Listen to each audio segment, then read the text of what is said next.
Amigos, sou Maíse e agradeço desde já o convite que me foi feito para estar aqui com vocês nessa noite. Eu reparei que não tinha relógio, mas minha amiga Célia me emprestou o dela para eu não ser exagerada ao falar. Nem preciso dizer que no Dia das Mães eu pedi um relógio de presente. A verdade é que hoje estamos aqui para conversar sobre algo que tenho certeza já aconteceu com cada um de nós. Ideias invasoras da nossa mente. Quando nós, de repente, começamos a pensar aquilo que, na verdade, nós não sabemos de onde surgiu, mas que invade a nossa cabeça e nos causa, às vezes, enormes dificuldades. Porque se fossem as almas de luz que invadissem nossa cabeça, estava ótimo. Mas o problema é que, às vezes, são as almas que sofrem, invejosas da nossa posição de almas encarnadas, quando elas não têm condições de voltar à Terra, que acabam atraindo o nosso pensamento para o pensamento delas. Eu tenho certeza que vocês já leram muitas obras espíritas, e há uma delas, há 2000 anos, em que Emmanuel, mentor espiritual de Chico Xavier, conta sua própria história. Ele foi o senador romano Públio Lentulus na época de Jesus. E claro, certa feita, precisou procurar por Jesus, porque sua filha adorada estava muito doente e ele queria casar esta filha com um rapaz que interessava para ele como genro. A moça estava muito doente, não havia condições de fazer o casamento. E vocês se recordam que Públio Lentulus, vencendo o orgulho, vencendo o egoísmo e o seu coração tão complicado, procura por Jesus para pedir a ele a cura daquela filha. Não por amá-la, mas porque queria casá-la ao seu bel prazer. E claro, ele procura pelo Cristo, mas, como toda pessoa que tinha medo da opinião dos outros, procura por Jesus à noite, para que ninguém soubesse que ele estava ali para pedir alguma coisa para Jesus. Justo ele, um senador romano. E a primeira coisa que Jesus diz a ele, quando o encontra, é: tu me procuras, senador? Seria melhor se me procurasses de dia. Porque Jesus queria dizer a ele que sabia muito bem que ele estava procurando pelo Cristo à noite para não ser visto por ninguém. E a ideia que obsediava esse senador era: eu preciso curar a minha filha para casá-la. E ele então pede, engolindo seu orgulho, que Jesus pudesse curar a menina. E claro, Jesus, que sabia muito bem tudo que se passava no coração daquele homem, diz a ele: seria melhor se ela não vivesse. Porque, óbvio, ele entendeu que aquele pai tinha interesses ruins em relação à filha. E não tinha nenhum pudor de pedir para que Jesus a curasse. E Públio Lentulus insiste. Ele precisava da filha curada, porque tinha certeza que ela seria muito feliz no casamento que ele planejava. Jesus sabia muito bem que não era nada disso. Mesmo assim, diz a ele: não por ti, mas por tua esposa, vou conceder a cura da menina.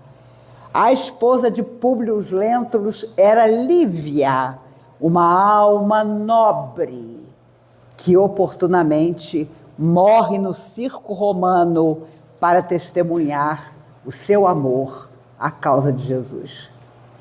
Porque Lívia tinha grande merecimento, Jesus cura a menina.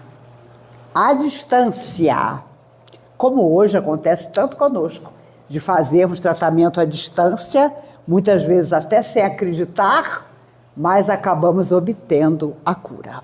Entretanto, a cura nunca vem por acaso. Ela sempre tem uma razão maior e geralmente é para a nossa própria transformação. E quem já leu o livro sabe que tudo de ruim aconteceu, porque o casamento foi feito, o marido era um bruto e ela sofreu enormemente, exatamente como Jesus sabia que aconteceria. Às vezes nós pedimos tanto determinada coisa que os Espíritos dizem, é tanta insistência nos nossos pedidos que as forças maiores acabam nos concedendo o que nós pedimos. O problema é que aquilo realizado tantas vezes não traz felicidade, não traz a alegria que nós pretendíamos.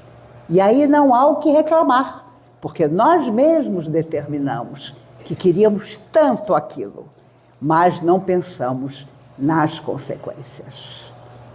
Há muitos anos atrás, na Comunhão Espírita, onde eu trabalho desde os 15 anos de idade, surgiu um rapaz num processo de influência espiritual negativa terrível, que chamamos até hoje de obsessão.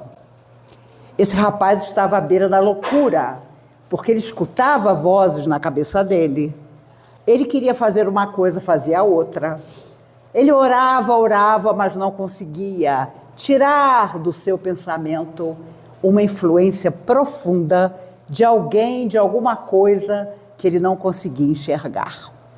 E depois de algumas semanas de tratamento, surgiu dentro do grupo de ajuda o chefe das almas sofredoras que assediavam o rapaz. E o dirigente encarnado, conversando, disse: meu filho, que é isso? Aonde isso vai levar você? À destruição do rapaz, ao suicídio dele. E de que isso vai adiantar para vocês? Vamos mudar. Tire o seu pensamento da mente dele. Deixe que ele viva mais tranquilo, sem o seu pensamento na cabeça dele o tempo todo. A alma sofredora, chefe de uma falange de almas sofredoras, indiferente à sorte do rapaz, disse: eu deixá-lo? Ele tem muito mais condições de me deixar. Ele está no corpo, ele pode sair com amigos, ele pode ser amado, ele pode distrair-se indo ao cinema, lendo um livro. Eu não posso. Onde eu me encontro, eu vivo apenas a minha própria tristeza e solidão. Se ele quiser estar longe de mim, ele que saia da minha sintonia. Eu vou continuar onde eu estou. E com essa simples frase, ele confirmou para todos nós que nós é que temos que não nos deixar envolver pelas ideias que não são nossas e que tentam nos envolver todo o tempo.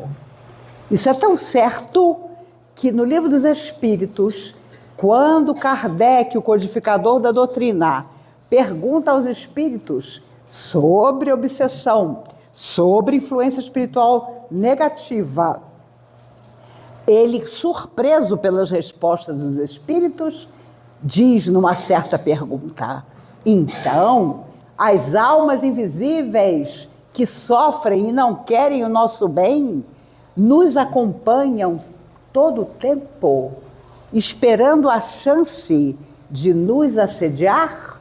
Isso é verdade? Acontece? E os espíritos responderam: assim como o gato espreita o rato para o melhor momento de ataque. As almas que sofrem também espreitam os encarnados na tentativa de envolvê-los em situações dolorosas, humilhantes, vexatórias, desequilibradas. E quando você passa uma vergonha na frente dos outros, é uma coisa horrível. E há muitas almas sofredoras que nos conhecem do passado, de vidas anteriores, e que querem sim nos desmoralizar. Às vezes nós pedimos, eu queria ficar tão rico, e o dinheiro vem, mas o dinheiro vem com todo o seu peso, e nós não somos felizes como imaginávamos. Eu queria tanto casar com fulano. Eu sempre digo que eu quis casar com Paul Newman, mas não deu. Porque não nos conhecemos nessa vida. E ele já morreu há 16 anos. Então não deu dessa vez para nos tornarmos nem mesmo conhecidos. Nós queremos um monte de coisa. O problema é aquilo que nós precisamos ter para realmente sermos positivos e equilibrados. Aí é que começa o negócio. Porque, meu Deus, eu conheci milhares de pessoas que chegavam à casa espírita aos prantos. Pelo amor de Deus, me ajuda, eu estou ficando louco, eu escuto uma voz dentro da minha cabeça. Quando eu durmo, só tenho pesadelos. Quando eu acordo, já estou mal-humorado, triste. Nem os médicos conseguem me ajudar. Já fui ao psiquiatra, já fui a psicólogos, mas eu continuo numa situação que eu não consigo explicar. Por isso eu sempre digo que no dia em que medicina, psiquiatria, psicologia aceitarem que existe vida além da morte, as situações psíquicas conflitantes vão deixar de existir. Porque todo mundo vai saber que ninguém no seu estado normal mata, fere, amaldiçoa, persegue. Quando a pessoa começa a fazer essas coisas, ela não está mais no seu estado normal. E geralmente, em 100% dos casos, está influenciada sobre uma força tremenda que, se ela não souber afastar, a dominará completamente. Então eu vi, ao longo dos anos, milhares de pessoas pedindo para melhorar. Mas depois que a pessoa melhorava, qual era a segunda etapa? Trabalho no bem. E aí é que ficava difícil. Mas agora meus filhos são pequenos. Agora meus filhos são adolescentes e estão dando muito trabalho. Agora eu sou recém-casado. Agora meus netos nasceram e eu preciso ajudar. E agora eu me aposentei e quero viajar. E o que acontecia? Vi isso muitas vezes.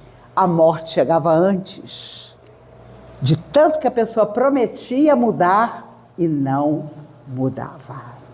Mas eu vi isso muitas, para não dizer milhares de vezes. E claro, era um choque. Nossa, mas agora que fulano ia fazer o bem, agora que ele estava desperto, não adiantou nada. Por isso, Emmanuel dizia, através de Chico Xavier, o único objetivo da alma que vem à Terra é fazer o bem. E nós não sabemos o dia de amanhã. Graças a Deus, porque se soubéssemos seria complicado. Eu queria tanto saber o que vai me acontecer no futuro. Mas por um minuto vamos pensar. E se nós no futuro não formos felizes como somos hoje? Nós gostaríamos de saber. A esperança sempre inunda a nossa alma. Nós íamos mesmo querer saber que essas influências são mais poderosas do que a nossa vontade. Porque ninguém pode dominar a nossa vontade quando ela é real. Quando eu digo eu posso porque confio em Deus e nada vai permitir que eu não chegue onde eu quero chegar. Mas saber para onde se quer chegar já é a primeira coisa. Saber que não vai cair do céu é a segunda coisa. E como nós espíritas somos terríveis, a gente faz uma pequenina coisa e já cobra no dia seguinte. Se amanhã acordar chovendo e nós pretendíamos um dia de sol, somos capazes de pensar, mas ontem eu estava assistindo aquela palestra da Maíse, como é que hoje eu estou contrariado na minha vontade? E eu lembro dos pioneiros da doutrina espírita, conheci vários, vidas difíceis, cheias de luta, mas sem nunca desistirem. Hoje, quando a gente fala o nome de alguns deles, ninguém conheceu, ninguém lembra quem foram. Mas com certeza ficaram assinalados por serem pessoas que, apesar de tudo, não se deixaram levar pelas influências menos dignas e que estão sempre tão dispostas a nos envolver. Basta que nós demos uma chance. E às vezes a chance é um dia de tristeza, é um desânimo profundo, é ir a um médico, por exemplo, e receber uma notícia ruim. O grande diretor Woody Allen tem mais de 80 anos e ele disse recentemente, na minha idade, quando se vai ao médico, a esperança é uma só. Eu já não tenho idade para me comover escutando alguém dizer, eu te amo. Mas eu me comovo quando um médico diz para mim, é benigno, não é maligno que o senhor tem. Aí vem aquele alívio da pessoa que já tem idade, tem receio de estar doente, mas recebe uma boa notícia. Eu tenho sempre uma dica, eu levo chocolate para os meus médicos. Mas levo chocolate de verdade. E é uma maravilha, porque quando eu chego, eu já digo, chocolate para o senhor. E a pessoa, chocolate para um momento difícil. Ou seja, eu quero dizer a ele que se ele tiver que me dar uma notícia ruim, é um momento difícil. Então, chocolate. Eu tenho diabetes há 18 anos, então eu levo chocolate, não diet. E digo, isto aqui é para o senhor comer pensando em mim, porque eu não posso e o senhor pode. A pessoa já fica bem-humorada. Quando ela vai olhar meus exames, ela já começa a dizer, não está tão mal. Eles são sutis, não dizem que está bom. Mas eles dizem, não está tão mal. Para a sua idade, para a sua dificuldade, poderia estar pior. E a gente fica feliz, porque a gente vai conseguir administrar o que for possível. Em termos de cabeça, é a mesma coisa. Se vamos ao trabalho no bem, as almas sofredoras não nos enxergam mais. E se elas nos enxergam, é porque acharam que fazer o bem é bom e passam a nos acompanhar nos nossos momentos de prática do amor e da caridade. Porque com o passar do tempo, quem não está conosco vai embora.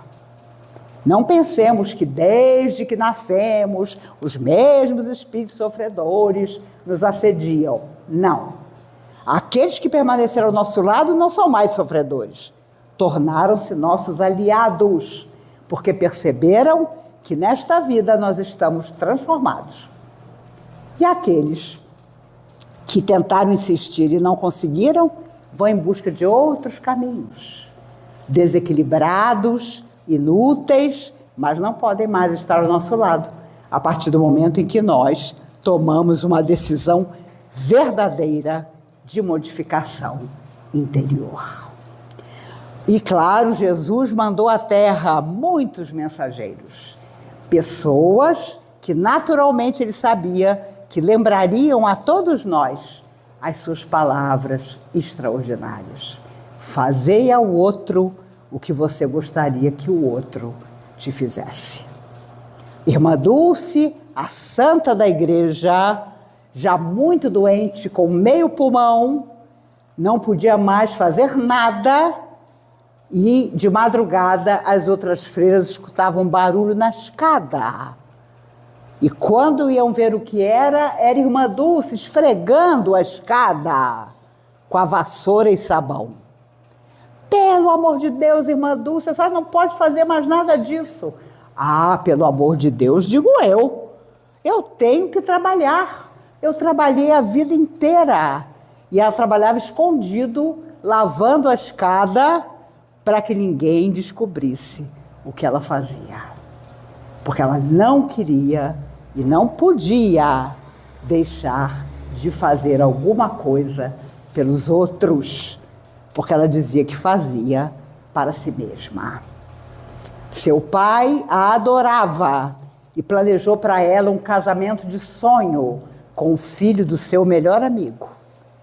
Mas quando ela soube, disse ao pai: eu nunca vou me casar, eu quero seguir a vida religiosa. E o pai, respeitando-a, como era raro naquela época, escreveu uma carta ao seu amigo. Quanto a Dulce, te peço perdão. Ela não vai poder casar com teu filho unindo as nossas famílias. A escolha dela está feita. Ela vai para a vida religiosa. E assim foi. Baixinha, cheia de problemas de saúde, nunca se deixou desanimar e muito menos desistir.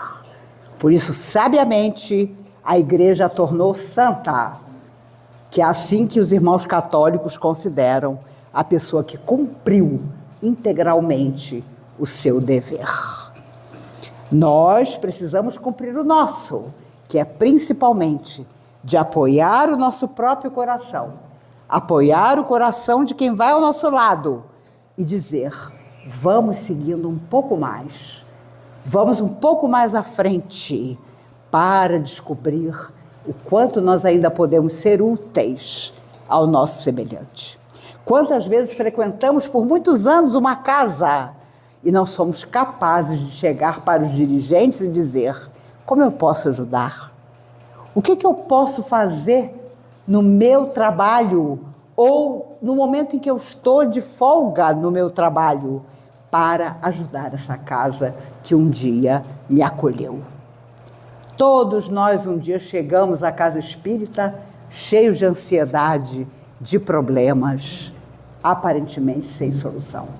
E à medida que estudamos, à medida que doamos o nosso coração aos outros, os nossos problemas vão ficando menores e nós começamos a entender que a vida mais útil é aquela de quem se dedica de verdade ao nosso próximo. Uma das primeiras vezes que eu estive com o Chico Xavier, em 76, tínhamos feito uma mesa de doces salgados que ia de um lado a outro do ginásio de esportes para que ele passasse a noite se alimentando.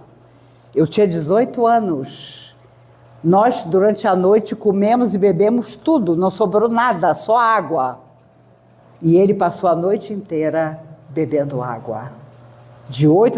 Da noite às 8 da manhã do dia seguinte, o ginásio de esportes superlotado, e ele entregando a cada pessoa uma rosa. A cada pessoa. E o Brasil inteiro estava naquele ginásio. Quando depois do congresso nós fomos restituir em dinheiro aos produtores japoneses de rosas o dinheiro das rosas, nenhum deles quis receber nada, porque as rosas tinham passado pelas mãos do Chico.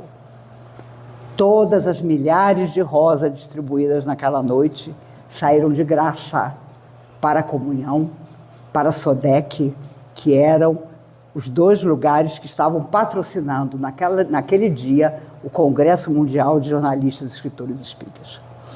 E eram já mais de 8 da manhã, eu cheguei por trás do Chico e falei: Chico, você deve estar morto de cansaço, porque eu tenho 18 anos, estou morta de cansaço, eu quero ir para minha casa e dormir 3 dias. Nós tínhamos recebido gente do mundo inteiro, então imagine a exaustão. Ele abriu um sorriso e disse: Maíse, o amor não cansa nunca. E naquele dia eu descobri que eu não amava ninguém. Porque eu tinha comido e bebido feito uma loba.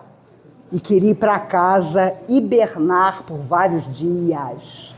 E aquele homem que tinha idade para ser meu avô estava ali, em pé, inteiro, beijando e abraçando cada pessoa. Uma coisa extraordinária. Ele, quando chegou a Brasília de carro, porque ele tinha medo de avião, pediu para ir até o ponto mais alto da cidade. E ele foi levado até lá. Quando ele olhou lá de cima, ele disse: essa é a terra dos grandes reencontros espirituais. Por isso as pessoas vieram um dia para cá e nunca mais foram embora. E aí, quando nós já estávamos impactados por isso, ele disse: um dia, quando os seres de outros planetas vierem à Terra e entrarem em contato com os governantes da Terra, o encontro será aqui em Brasília. É claro que eu já tenho quase 70 anos e não vou ver nessa encarnação. Mas vocês são mais jovens do que eu, quem sabe verão. Seres de outros mundos a nos dizerem que estão conosco e que é impossível que só a Terra seja habitada. Seria o máximo do egoísmo que isso acontecesse. Há muitos anos atrás, o Chico voltava por uma estradinha de terra, num Fusca, com 3 amigos de um encontro espírita. E, de repente, quando eles iam passando por uma fazenda, o carro morreu. E vocês vão pensar, era um Fusca, tinha que morrer mesmo. Mas o Fusca já foi um grande carro. Quem não teve um Fusquinha que atire a primeira pedra. O Fusca morreu, não tinha luz, não tinha volante, não tinha nada. Eles parados no meio do nada. Nisso, aparece uma luz do céu. Havia vacas pastando. Era tarde da noite. Uma luz desce sobre uma vaca. E a vaca começa a subir. E o Chico, olhando aquilo, dentro do carro, Emmanuel aparece e diz: rezem, rezem muito. O jeito do Emmanuel falar dizia: rezem porque esses aí não são do bem. E o Chico fechou os olhos: vamos rezar, vamos rezar, vamos rezar, para nada acontecer conosco. Nisso a vaca volta, depois de uns minutos lá dentro do disco. Junto com a vaca desce um ser de outro planeta e olha pela cerca para o Fusca. Mas ele só olhava para o Chico, como se os outros não existissem. E por quê? Porque este ser percebeu que dos que estavam ali no Fusca, o Chico era um homem do futuro, era um ser acostumado a ter o psíquico mais avançado. E o olhar desse ser extraterrestre para o Chico nunca esqueceu. E Emmanuel dizendo: rezem, rezem, até que aquele ser voltou para o disco e o disco desapareceu. E o Chico contava: nunca senti tanto medo na minha vida, porque eu sabia que eles não eram boas pessoas.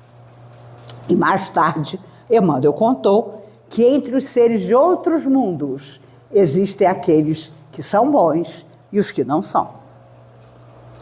E eu me lembro que as pessoas perguntavam para o Chico: Chico, quem é que são os bons? Os verdinhos?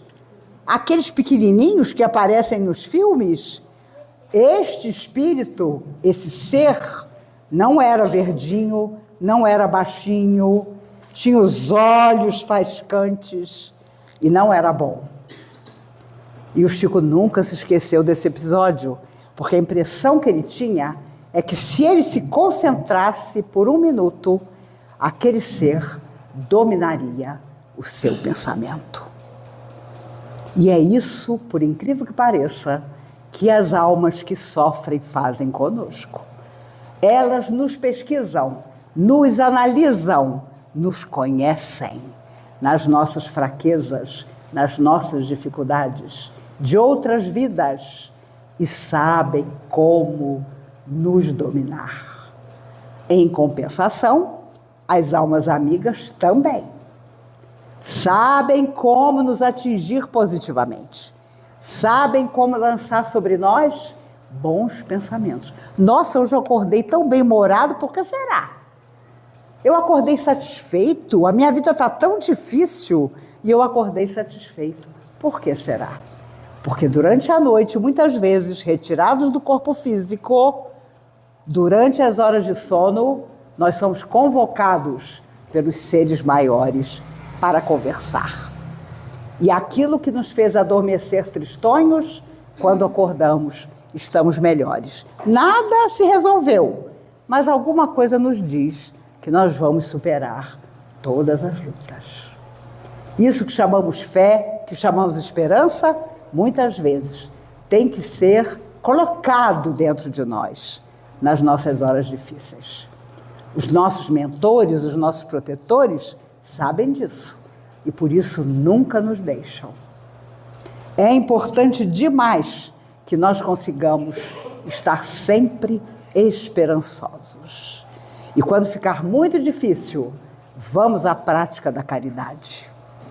Fazendo bem a alguém, nós esqueceremos de nós para pensar no outro e tudo vai melhorar. Aqueles que fazem o bem, que são corretos e dignos, deixam de passar por dificuldade? De jeito nenhum. Deixam de ter ideias invasoras em sua mente? De jeito nenhum. Mas são superiores a essas ideias que querem derrubar a pessoa. Vá fazer alguma coisa pelos outros, vá ouvir uma música, vá ler um livro, vá conversar com alguém de quem você gosta, para que você, em alguns minutos, possa mudar a sua sintonia. Somos todos cheios de energia e, dependendo do que nós pensamos e queremos, a nossa energia estará com o bem ou com aquilo que ainda não é bom. Há muitos anos atrás, Chico Xavier vivia um momento muito difícil da sua vida, entre tantos que ele teve, e quando ele foi se deitar, ele sentou-se na beirada da cama e começou a rezar. Ele pediu tanto que ele pudesse melhorar, que alguma coisa acontecesse para ajudá-lo. E, de repente, os olhos bem fechados, ele escuta no quarto uma voz horrível, de filme de terror, a dizer: "Você me chamou, Chico Xavier?" Quando ele abriu os olhos, era uma alma da sombra absoluta, uma alma terrível que estava à frente dele.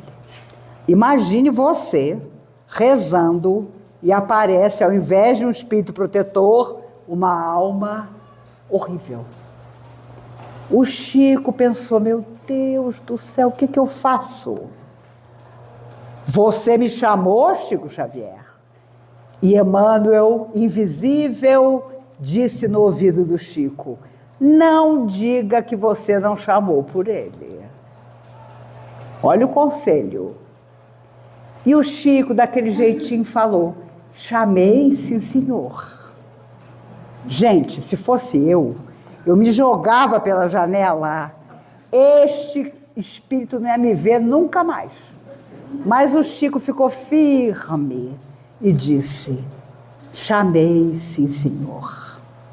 E o espírito da sombra disse: e o que você quer comigo, Chico Xavier?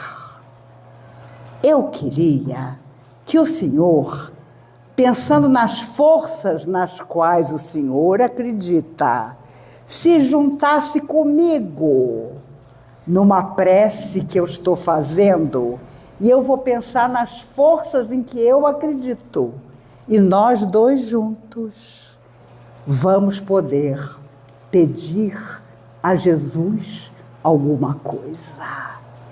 O espírito, tomado de surpresa, disse ao Chico: Chico Xavier, já tinham me dito que com você era muito difícil. E desapareceu.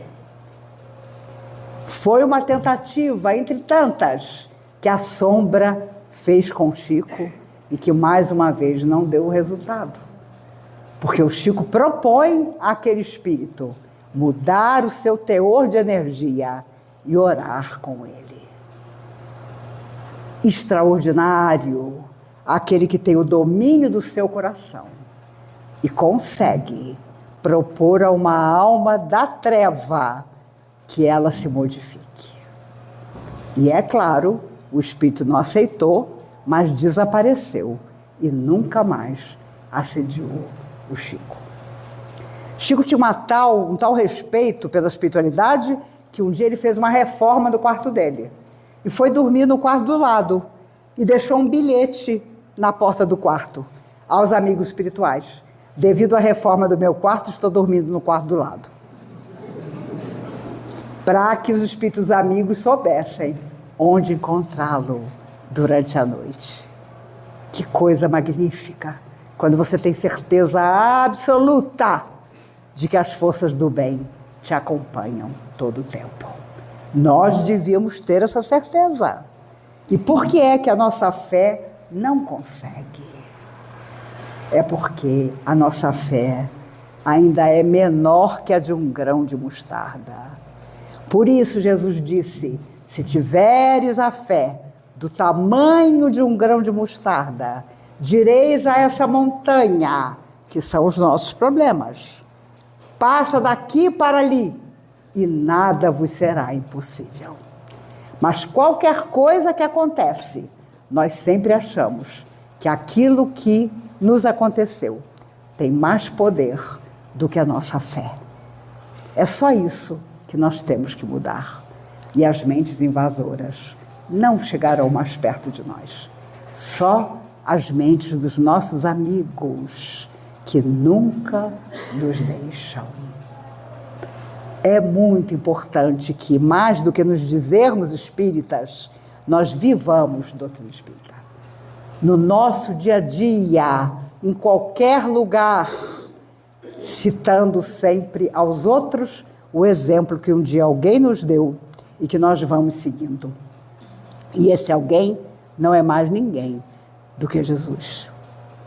Esse amigo de todas as horas, o amigo incondicional dos nossos corações. E eu digo a vocês, nas nossas horas complicadas, não é fácil permanecer acreditando, mas se permanecemos, a recompensa vem. Eu trouxe para toda a região e vou levar até dezembro, quando termina o ano de viagens em Uberaba, um livro que escrevi com minha filha, chamado Aquele Tempo Entre Nós, em que eu conto, para não precisar contar mais nas palestras, todas as minhas lutas de dificuldade de saúde. Porque eu ia nos lugares, as pessoas diziam assim: conta, Maíse, o que te aconteceu? E era muito chato ficar contando. Chato para mim, que ficava lembrando. E para as pessoas, coitadas, que não merecem escutar. Mas eu conto no livro dos 7 meses que fiquei paralisada do pescoço para baixo. Está aqui. E fui morar com a minha filha e o meu genro, porque eu não tinha condição de morar só. Naquela época, fiquei 7 meses com eles. Eu tive 3 cuidadoras, eu usava fralda. Eu fazia fisioterapia 3 vezes por dia. Eu peguei uma infecção no hospital chamada KPC. Ela mata 98% das pessoas. Sobram 2%. Eu fiquei nos 2% que sobraram. E aí eu percebi que ainda não era a minha hora. Eu vivo dizendo aos espíritos, estou de bala pronta, pode vir buscar. Mas eu já percebi que, por enquanto, a minha permanência no mundo espiritual é dispensável, porque eu continuo aqui. E foi difícil recuperar, porque os médicos diziam para minha filha, sua mãe nunca mais vai levantar da cama. Sua mãe nunca mais vai fazer uma palestra. E isso já faz 3 anos. Fez agora em janeiro. Mas imagine no dia que eu disse à minha filha, eu vou voltar a fazer palestra. Foi um Deus nos acuda. Minha filha disse, o quê, mãe? As pessoas vão reparar que você está usando fralda. E eu falei, o quê? Ninguém vai nem saber que eu estou usando fralda. Eu preciso continuar o meu trabalho, que eu faço desde os 16 anos. Quando ela viu que não tinha jeito, ela disse, vamos reformar o seu apartamento para você voltar para ele? Ah, meu Deus, que maravilha! Que cor você quer nas paredes? Eu falei, cor-de-rosa. Quero tudo cor-de-rosa. No dia que vocês forem me visitar em Brasília, vocês vão ver. Meu apartamento todo é cor-de-rosa. Meu banheiro parece o banheiro da Barbie. Juro por Deus. Todo adaptado. Porque eu envelheci muito antes da hora de envelhecer. Mas nós não sabemos quando nós começamos a envelhecer. E o livro que pareceria triste ficou engraçado, porque nós lembramos das músicas que escutávamos, das histórias com que confortávamos uma outra. Ela é minha única filha, tem 41 anos hoje. E ela e meu genro foram 2 anjos na minha existência. Cuidaram de mim de todas as maneiras. E é por isso que eu escrevi o livro com ela. Ela é psicóloga, e como minha filha, ela narra metade de cada capítulo e eu narro a outra metade. Inclusive, às vezes em que eu fui teimosa.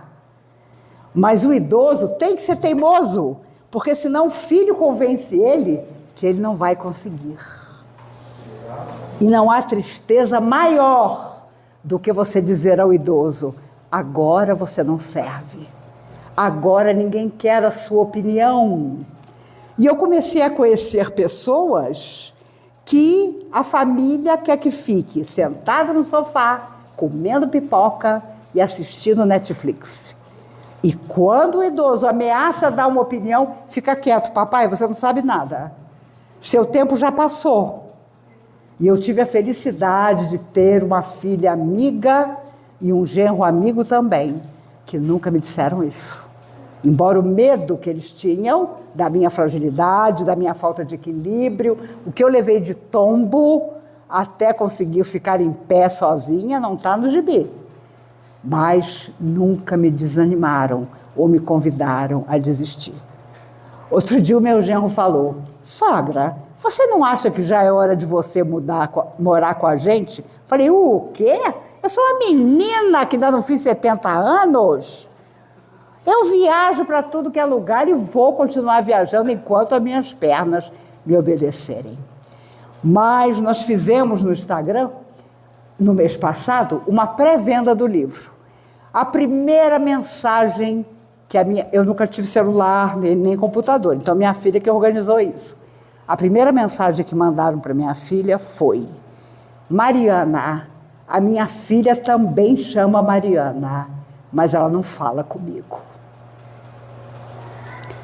A outra mensagem, estou me lembrando só dessas 2. Mariana, sua mãe nunca vi, mas ela é minha única amiga. Já imaginou você ter como única amiga alguém que você nunca viu? Onde está a família? E eu tenho 6 médicos, cada um numa especialidade. E eu fui perguntar a eles, os senhores permitem que eu agradeça aos senhores no meu livro, citando o nome dos senhores?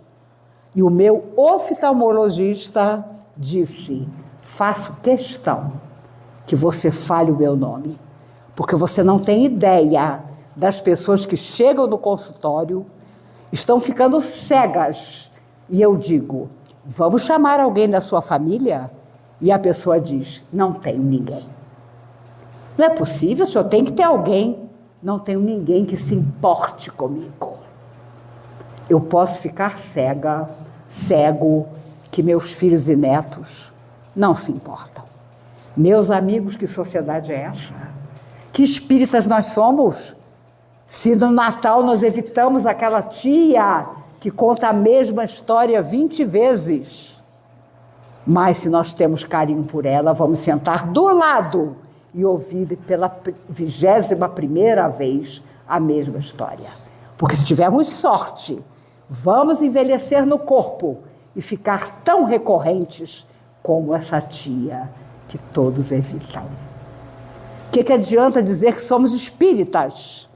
Mais do que espíritas, que somos cristãos, se nós desprezamos, portas adentro da nossa casa, pessoas por quem temos que ter todo cuidado e carinho.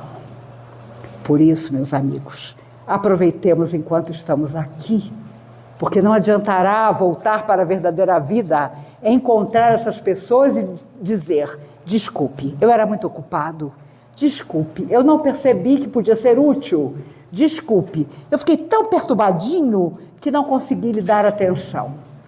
São nossos pais, são nossos avós, são pessoas que vieram antes de nós. Como fazer caridade, servir sopa, distribuir cobertor, se dentro de casa nós ignoramos quem precisa de nós? Meus amigos, ainda é tempo de fazer tudo do jeito certo, antes que sejamos levados pela vida para mais vida. Se algo eu podia desejar nessa noite tão querida para o nosso coração, é que da próxima vez que nos encontremos, possamos dizer uns aos outros que estamos muito melhores do que no dia de hoje. Porque voltamos a ter o olhar para o nosso próximo. Um olhar que se perdeu depois da pandemia. Porque quando a pandemia começou, eu disse para minha filha: quando essa pandemia acabar, todos nós seremos muito melhores do que somos agora. A minha filha, psicóloga, disse: mãe, não vai ser assim não. As pessoas não vão poder conviver com os outros, vão ter que estar dentro da própria casa e não vai dar muito certo. E foi exatamente, infelizmente, o que aconteceu. Houve pessoas que se afastaram da casa espírita e nunca mais voltaram, como se a doutrina fosse culpada por aquilo que foi tristeza para todos nós. Um vírus que mostrou, no fundo, quem nós éramos. Por isso, meus amigos, sigamos em frente, sem medo algum. Se precisarmos reformar o nosso banheiro para roxo, a gente reforma, preparando-nos para os dias que virão, na certeza absoluta que o dia de amanhã vem perto para todos nós. E saúde, nem todos nós teremos até o último dia da nossa vida. Passaremos por muitas coisas. As limitações acontecem. O corpo já não responde como você gostaria. Mesmo assim, permanecemos confiantes. Jesus chamou para o seu evangelho as mulheres que eram desprezadas em sua época. Infelizmente, as mulheres ainda são desprezadas por tanta gente nos dias de hoje. Ainda há homens que acham que podem tirar a vida de quem não pode mais e não quer mais viver ao lado deles. Temos tanto a fazer. Mal começamos a avançar, a evoluir. E eu desejo sinceramente, nessa noite a todos nós, que as ideias que nos invadam a alma sejam as do amor, da bênção e da luz. Que Jesus nos guarde, que nos abençoe, que nós sigamos certos de que além dessa vida, há mais vida e vamos seguir tranquilos até o dia em que, na felicidade de estar no país sem a Deus, sem lágrimas, sem morte. Todos nós estaremos juntos a agradecer todas as experiências que tivemos um dia. A Terra é importantíssima para nós, mas é só um estágio que pode durar 100 anos, mas vai acabar. O corpo vai ficar e nós vamos seguir triunfantes. Minha filha perguntou recentemente: mãe, o que eu faço quando você morrer? Porque muita gente te conhece. Eu falei: minha filha, me crema, me põe para queimar. E o que eu faço das suas cinzas? Põe no aspirador de pó e liga o reverso. Eu vou estar tão longe que eu não quero saber o que você vai fazer das minhas cinzas. O que eu não quero é ser velada e aparecer aquele que nunca gostou de mim, dizendo: ela era maravilhosa, ela era magra, ela era sexy. Não vou dar essa chance para ninguém. Por isso as pessoas diziam: Chico, você vai doar seus órgãos? E ele: não. Meu corpo foi dos espíritos a vida inteira, mas na hora da minha morte, quem decide sou eu. E ele foi até os 92 anos. E quando ele morreu, o médico dele disse: eu acredito na doutrina espírita e na vida além da morte, porque já era para ele ter morrido 20 anos antes. É inexplicável que ele tenha vivido tanto. Agora é Divaldo Franco que está partindo, 98 anos. Também está chegando o momento dele. E ficamos nós, com a mensagem dessas almas magníficas, a nos manter o coração aceso na fé, na esperança e na paz. Que Jesus, o amigo incondicional das nossas almas, nos guarde para sempre, hoje, por toda a eternidade. Muito obrigada a vocês. Neste vídeo, a relevância com que Maíse Braga aborda os temas do intercâmbio espiritual são um convite ao nosso aprimoramento. As reflexões trazidas pela expositora conduzem a uma compreensão mais precisa das sutilezas da influência espiritual em nosso cotidiano. Nos processos de intercâmbio entre os planos da vida, a mente humana não permanece isolada. Vivemos em constante regime de permuta vibratória com os espíritos que nos cercam, encarnados ou desencarnados, de acordo com os pensamentos que cultivamos e os sentimentos que alimentamos. A atuação dos espíritos sobre o pensamento humano é uma realidade amplamente esclarecida pela codificação. Essa influência se dá de forma contínua, sem que o indivíduo perceba com nitidez a origem de certos impulsos, ideias ou estados emocionais. Quando há sintonia com entidades em desequilíbrio ou maléficas, inicia-se, por vezes, um processo de obsessão, que pode evoluir em gravidade conforme a receptividade psíquica e moral do encarnado. A obsessão, nas suas múltiplas formas, expressa a interação entre dois espíritos em descompasso evolutivo, sendo sustentada por vínculos de afinidade vibratória. Nesse panorama, o livre-arbítrio permanece intacto, embora exija esforço e vigilância constantes para o reequilíbrio das forças íntimas. A condução do pensamento desempenha papel decisivo na contenção dessas influências. A mente é comparável a uma estação transmissora e receptora, e sua disciplina assegura a elevação do padrão vibratório, impedindo a fixação de entidades perturbadoras. O cultivo de ideias edificantes, a prática da oração e o exercício da caridade funcionam como mecanismos de preservação da integridade psíquica. A ação necessária não seria apenas afastar os agentes externos, mas promover uma reordenação interior que se torne incompatível com o assédio espiritual. A proposta da reforma íntima, portanto, não se limita a um ideal moral, mas constitui estratégia de autodefesa e libertação espiritual. Além disso, também se manifesta o fenômeno da emancipação da alma durante o sono.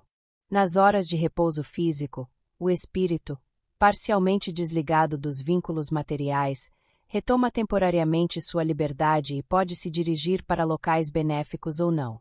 Quando o encarnado não é refratário às sugestões de benfeitores espirituais, Ele pode ser conduzido a ambientes compatíveis com seu grau de adiantamento para auxílio nas necessidades da vida presente. Esses encontros e experiências, muitas vezes inatingíveis à memória consciente, operam silenciosamente na organização da esperança, na restauração das energias e no fortalecimento moral do indivíduo. O bem-estar sentido ao despertar, mesmo em meio a dificuldades persistentes, é uma das expressões dessa assistência espiritual que atua fora do campo sensorial habitual. Os recursos no plano espiritual não cessam aí. A ação dos espíritos superiores se estende também no campo da mediunidade de cura, com médium incorporado ou à distância. Os benfeitores espirituais atuam nos centros de força com a manipulação de fluidos sutis e também cirurgicamente nos órgãos do perispírito, em consonância com as leis de justiça e misericórdia. A concessão da cura, no entanto, não se subordina à simples vontade humana, estando vinculada ao merecimento e às necessidades reencarnatórias do espírito. Muitas vezes, a enfermidade é instrumento educativo e, quando removida antes da assimilação de seus ensinamentos, representa uma oportunidade desperdiçada. A fé sincera, ao estabelecer sintonia com os agentes espirituais do bem, predispõe o espírito à recepção dos benefícios possíveis, no limite de suas condições evolutivas.